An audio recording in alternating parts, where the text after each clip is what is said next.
Assalamualaikum warahmatullahi wabarakatuh. Selamat sore semuanya.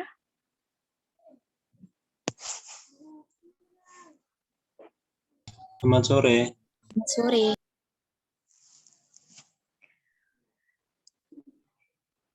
Yang terhormat Bapak Muhammad Rizal Ramadan SPDI MPD selaku dosen pengampu mata kuliah Pendidikan Agama Islam serta para audien yang sudah menyempatkan waktunya untuk hadir dalam acara diskusi kita pada sore hari ini. Sebelumnya perkenalkan, nama saya Nanur Faridatul Ummah yang akan memandu jalannya presentasi pada sore hari ini. Kami dari kelompok 1 dengan anggota Ananda Novia Eka Putri dengan NIM 210421622048, Fadilatul Maulidiyah NIM 210431620833, Nisa Anida Ainur Rasyidah NIM 210431620819, Nadifan Fawaziyatun Az-Zukhruf NIM 210721611676, Nanur Faridatul Ummah 210431620887. Kami dari kelompok 1 akan mempresentasikan materi mengenai pandangan Islam mengenai hukum menggunakan make up saat sholat. Kepada yang bertugas, kami persilahkan.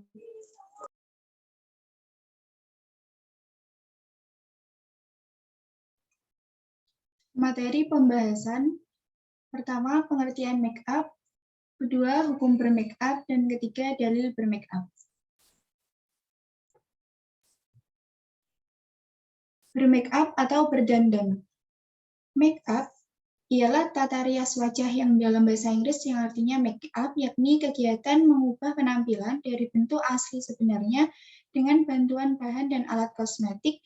Bermake up biasanya digemari oleh kalangan perempuan. Selanjutnya.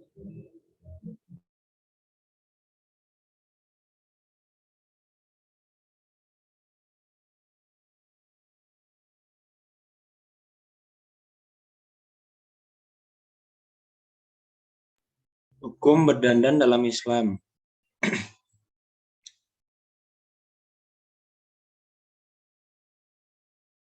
Selanjutnya.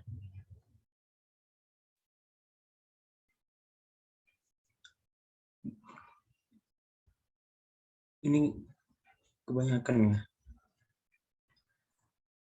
Berdasarkan firman Allah tersebut, Islam memperbolehkan atau menganjurkan untuk berhias atau berdandan baik bagi perempuan maupun laki-laki.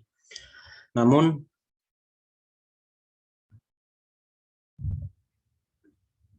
harus diketahui pula terdapat batasan berdandan dalam Islam yang disebutkan dalam surat Al-A'raf ayat 31. Hai anak Adam, pakailah pakaianmu yang indah setiap masuki masjid. Makan dan minumlah, tapi jangan berlebih-lebihan. Sungguhnya Allah tidak menyukai orang yang berlebih-lebihan. Next.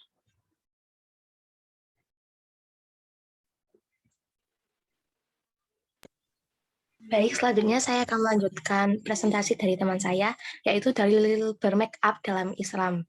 Rasulullah pernah melihat seorang lelaki sholat, namun pada punggung kakinya terdapat kilatan sebesar mata uang dirham yang tidak tersentuh air atau wudhu. Lalu Rasul menyuruhnya untuk mengulang wudhu dan sholatnya. Menurut hadis riwayat Abu Daud 175. Dapat disimpulkan bahwa tidak sah sholatnya seorang wanita jika ia memakai make up saat berwudhu, apalagi adanya make up waterproof yang tahan air dan harus dihilangkan menggunakan pembersih khusus, sehingga hendaknya dihapus terlebih dahulu agar air wudhu dapat sampai ke kulit hingga wudhu menjadi sempurna. Namun jika menggunakan make up setelah berwudu, maka wudunya sah. Begitu juga dengan sholatnya akan menjadi sah karena air telah membersihkan sampai sempurna hingga ke kulit. Next. Jadi bisa disimpulkan bahwa make up adalah kegiatan mengubah penampilan dari bentuk asli sebenarnya dengan bantuan bahan, alat, dan kosmetik. Tidak sah sholatnya seorang wanita jika ia memakai make up saat berwudu. Hendaknya dihapus terlebih dahulu agar air wudhu dapat sampai ke kulit hingga wudhu menjadi sempurna. Namun, jika menggunakan make up setelah berwudhu, maka wudhunya sah. Begitu juga dengan sholatnya akan menjadi sah karena air telah membersihkan sampai sempurna hingga ke kulit. Berdandan yang baik dalam Islam yaitu tidak tabarruj, tidak memperlihatkan aurat dan tidak melakukan cara berdandan yang dilarang dengan cara seperti menato tubuh, memanjangkan kuku, memakai parfum, yang memakai parfum bukan untuk suaminya, dan hingga menyerupai laki-laki. Baik, terima kasih. Itu presentasi dari kelompok kami. Apabila ada kurang lebihnya kami mohon maaf, dan kami dipersilahkan kembali kepada moderator. Baik, terima kasih atas pemaparan materinya. Bagi para audien yang ingin bertanya, silahkan. Sebelumnya, saya ingin bertanya, mohon sebutkan nama terlebih dahulu ya. Terima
Pertanyaannya juga bisa diajukan melalui kolom chat ya.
Baik, terima kasih yang sudah bertanya melalui kolom chat. Pertanyaan kami tampung terlebih dahulu.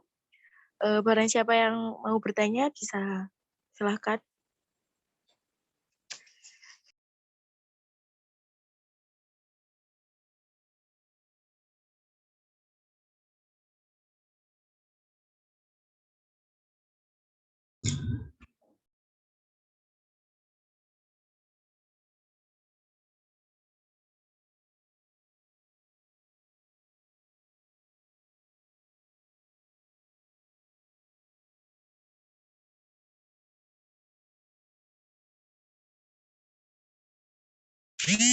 Ya, dipersilahkan untuk bertanya.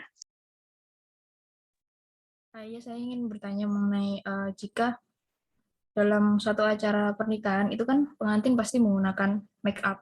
Anggaplah make up itu misalnya waterproof dan acaranya dimulai misalnya sejak jam 10 sampai jam 4 sore. Nah, di situ kan pasti melewatkan sholat duhur. Di sini ada ulama yang berpendapat kalau sholatnya si pengantin ini bisa dijamak. Nah, bagaimana pendapat kelompok kalian tentang hal tersebut dan apakah memang hal tersebut benar? Kemudian jika benar, bagaimana dalilnya? Terima kasih. Terima kasih untuk pertanyaannya. Kami kasih waktu 3 menit lagi. Jika tidak ada yang bertanya, maka kesempatan bertanya akan kami tutup. Silakan bagi yang ingin bertanya.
Baik, saya rasa tidak ada yang bertanya lagi ya.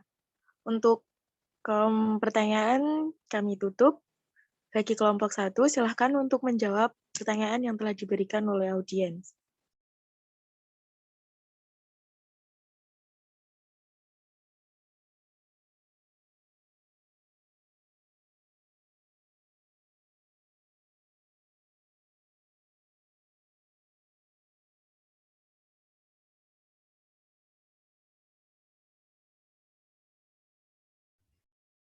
Izin menjawab untuk pertanyaan pertama oleh bentar, siapa tadi?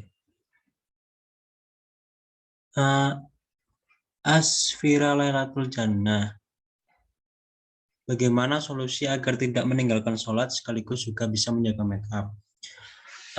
Jadi setelah dipikir-pikir kan make up ada yang waterproof dan tidak waterproof. Nah, untuk make up yang waterproof itu kan untuk air wudhunya nggak bisa tembus.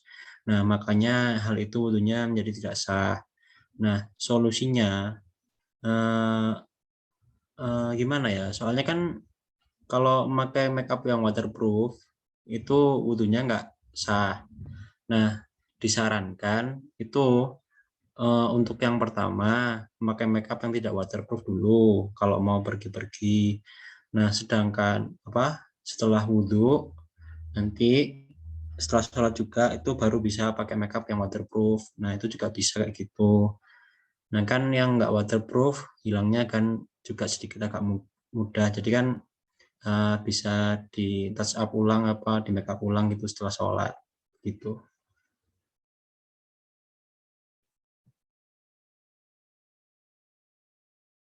Mungkin saya sedikit menambahkan jawaban dari Fawas. Biasanya kan wanita itu jika jadi pengantin itu kan bingung bagaimana cara menjaga make up-nya gitu juga kan. Kalau menurut pandangan kelompok kami, terkhusus saya, hal yang dapat dilakukan yaitu mengatur jadwal pernikahan agar tidak menerjang waktu sholat, semisal acara pesta pernikahan dilaksanakan jam 8 dan berakhir jam 1. Dan biasanya juga sebelum subuh telah mulai make up. Maka sebelum make up berwudulah dan ketika tiba waktu subuh melaksanakan sholat terlebih dahulu. Jadi sebelum kita bermake up itu kita harus berwudu. Itu juga bisa boleh. Kecuali kalau kita make up dulu baru berwudu, itu yang tidak boleh. Bagaimana untuk Asrifa? Apakah ada feedback?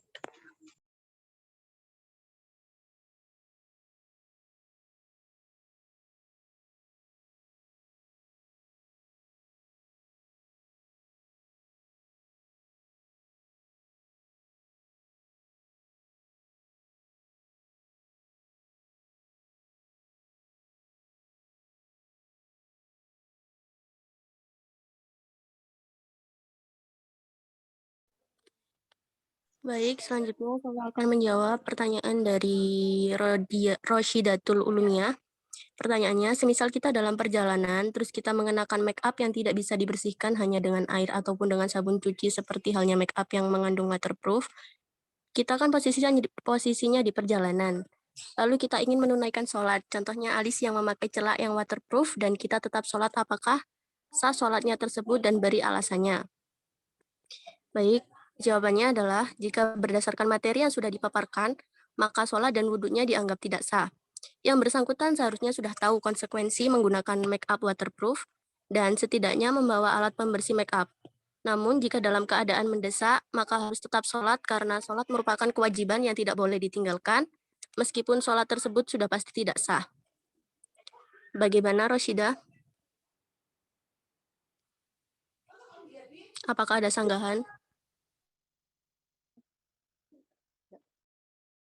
Iya, bisa saya terima. Terima kasih.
Nah, untuk menjawab pertanyaan dari apa tadi siapa Mbak Al ya.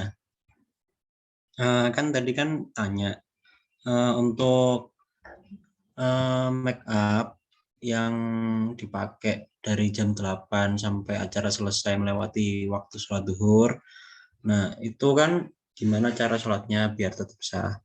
Nah, untuk kalau ada acara-acara yang memang penting dan tidak bisa ditunda, maka sholatnya kan bisa dijamak di asar atau gimana. Nah, itu salah satu solusinya agar tetap bisa sholat walaupun masih ada acara dan pakai make up. Kalau mau ada yang menambahkan, silahkan.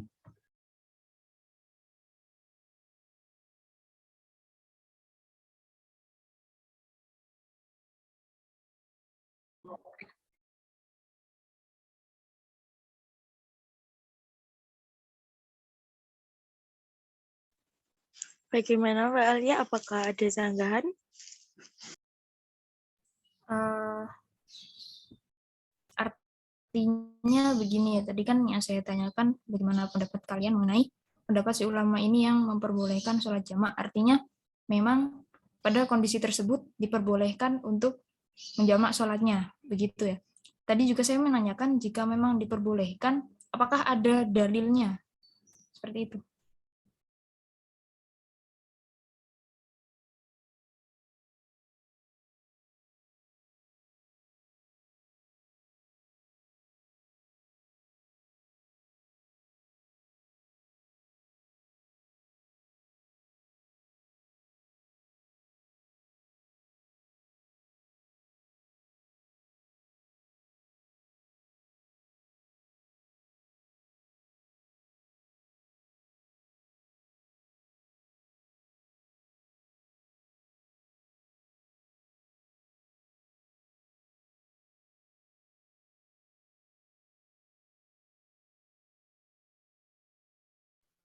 Izin menyampaikan, jadi ada beberapa hadis yang diriwayatkan oleh Ibnu Abbas radhiyallahu an yang berkata bahwa Nabi Shallallahu Alaihi Wasallam pernah menjamak antara sholat duhur dan asyar di Madinah bukan karena berpergian, juga bukan karena takut. Dan itu terusannya saya bertanya, wahai Abu Abbas, mengapa bisa demikian? Dia menjawab, dia atau Nabi Muhammad Shallallahu Alaihi Wasallam tidak menghendaki kesulitan bagi umatnya, yang dimana memang jika umatnya memiliki kayak ada urusan atau sesuatu yang mendesak, maka sholatnya bisa dijamak.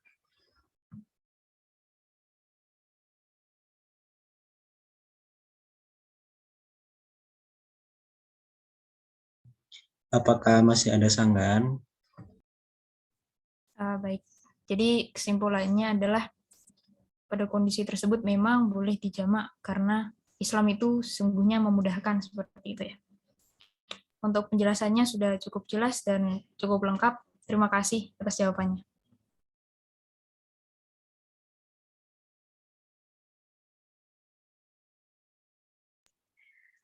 Baik, terima kasih kepada kelompok 1 yang telah menjawab pertanyaannya. Saya rasa cukup untuk presentasi kita pada hari ini. Para audien dimohon untuk menyalakan kameranya sebentar. Kita ambil foto dulu untuk bukti presensi ya.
1, 2, 3.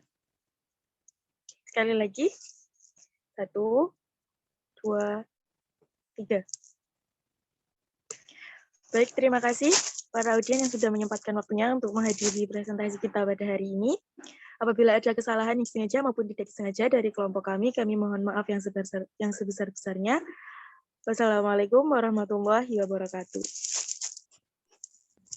Waalaikumsalam Waalaikumsalam warahmatullahi wabarakatuh.